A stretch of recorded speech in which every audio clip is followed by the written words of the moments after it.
Fast forward to 2024, same result for the Pirates, falling just short to Carthage, 28-14. Yeah, just completely dominant all season on the ground from Roland. 9.2 yards per carry this season, and in this game, just 4.7. That was definitely the key to Carthage winning this one. Not to mention 6 sacks and 14 tackles for loss. Definitely made the difference for the Bulldogs. Coming up at 6, we'll break down all the highlights from Arlington in this one. With 6 News, I'm Ethan Love with Sydney Wicker. You know, I have a few takeaways here. The main one, I feel like a broken record saying it, but missed tackles, missed tackles, missed tackles. It's been a problem since the Colorado game.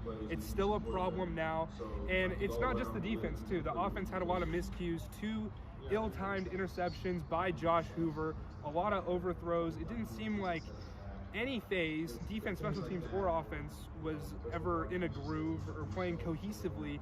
And, you know, just going in, having to win 2 out of the next 3 games to make a bowl game, and having to play Texas and Oklahoma, it's not seeming very likely that TCU will play in a bowl this year, which is kind of crazy to say, just being 1 year removed from a national championship, but that's the reality we're living in. I love the way they responded early. It shows real growth for them to not let that bad start spiral into not having a good first half, as we've seen the past 2 weeks.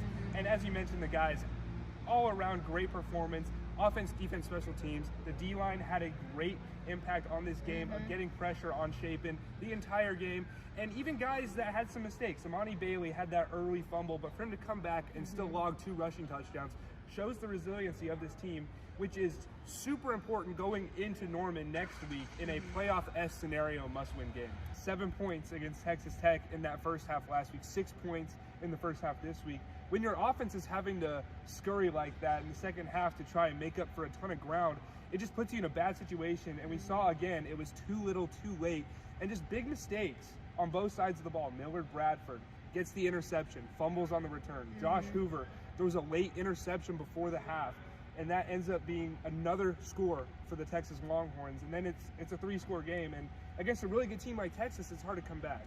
But on the bright side, there was some good individual performances. Savion Williams had career marks in almost every category. Amani Bailey surpassed 1,000 rushing yards. These are things that the Frogs can build on going into next week against Baylor. According to the CDC, an estimated 187 people in the U.S. die every day from an opioid overdose. TCU is doing its part to stop that number from going up by offering monthly training sessions on how to use Narcan.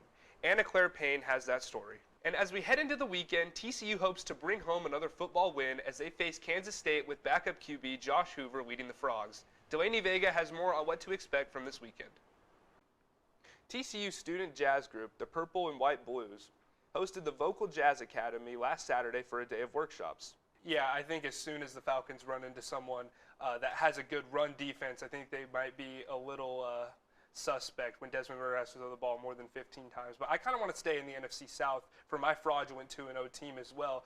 The Saints, you know, they played the Panthers and Titans both very close. Derek Carr's had a bit of a rough start there. And I'm not sure I trust Dennis Allen as a head coach. He's never really had a winning season. But I will give the defense their flowers. Maybe they can make a playoff push. But I'm just worried about them. But on the flip side there, at 0-2, I think the Vikings are going to be okay. You know, they just traded for Cam Akers today to help Alexander Madison, and they played the Eagles, who were in the Super Bowl. They played them really close. They almost came back. Their defense is very suspect, though, so that is to be seen. But I think they can improve on that front. But Big Kirko has been waking up dripping like this. I will say that. The Vikings will be fine. 6 months since the devastating tornado hit Central Texas, more businesses are beginning to reopen. 6 News reporter Ethan Love spoke to one Temple business that's opening their doors once again. Juliana, Soul Garden opened their doors for the first time since the Temple tornado hit their restaurant in May, forcing them to close. Now they're ready to serve their customers again. After the EF2 tornado struck Soul Garden, the owners knew they wanted to rebuild bigger and better than beforehand. Owner Vita Yu and her employees said when the tornado hit, it was all a blur. The roof was ripped off and left their business in shambles. I think it was like, it's one day you see something that's thriving in business, and the next day you come back and the roof is ripped off, or the windows are broke. Yeah. And it's just, it's crazy to see how something can change in a second. Right. Like you never know what can happen. Despite having to face these challenges, the renovations to Soul Garden are bigger and better than they could have expected. Later at 6 here on KCEN, tune in to hear more from Soul Garden and the City of Temple on how they're moving forward. Thank you, Ethan. A Baylor professor is leading the charge in educating not only students, but all Central Texans this Hispanic Heritage Month. So we're going to have three distinct lectures coming in from scholars that are visiting us from institutions, universities across the country. Dr. Felipe Hinojosa is a professor of history at Baylor University and the Jackson Family Chair for Baylor in Latin America. This Hispanic Heritage Month, he is presenting 3 different lectures. What we're hoping is that people of all backgrounds can come and benefit from learning about Latino history, from the civil rights movement, learning about contemporary issues that affect the Latino community and all the state of Texas, and ways in which we as institutions, as business leaders, as healthcare leaders can better serve this growing population. The first lecture, Strangers No Longer, featured Dr. Sergio Gonzalez of Marquette University, where he detailed the Latino experience in Wisconsin.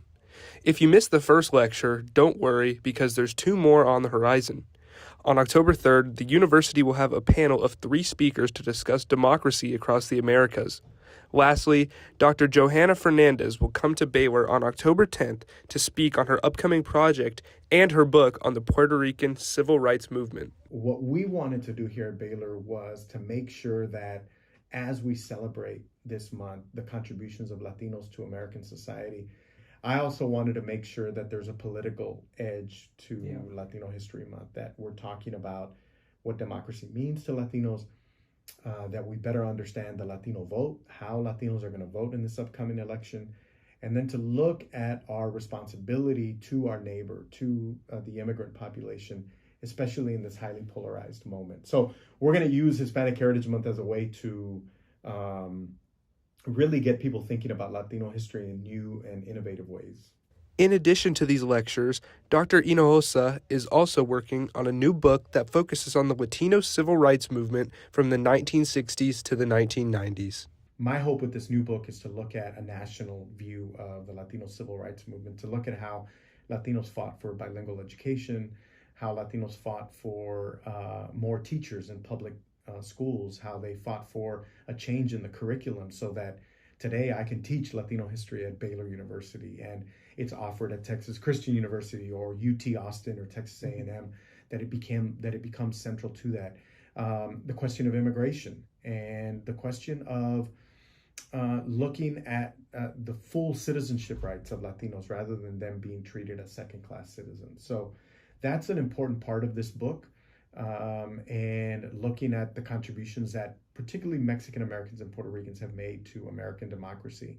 Between the lectures and his new book, Dr. Hinojosa is happy to share Hispanic Heritage Month with his students and the entire Central Texas community.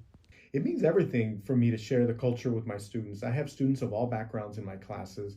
My job as a teacher is to make sure that they all come away with an understanding of U.S. politics, U.S. history, and that includes a U.S. history that extends beyond the borders of the United States, that looks at the relationships that the United States have had with Latin America, with Europe, with Asia, with Africa.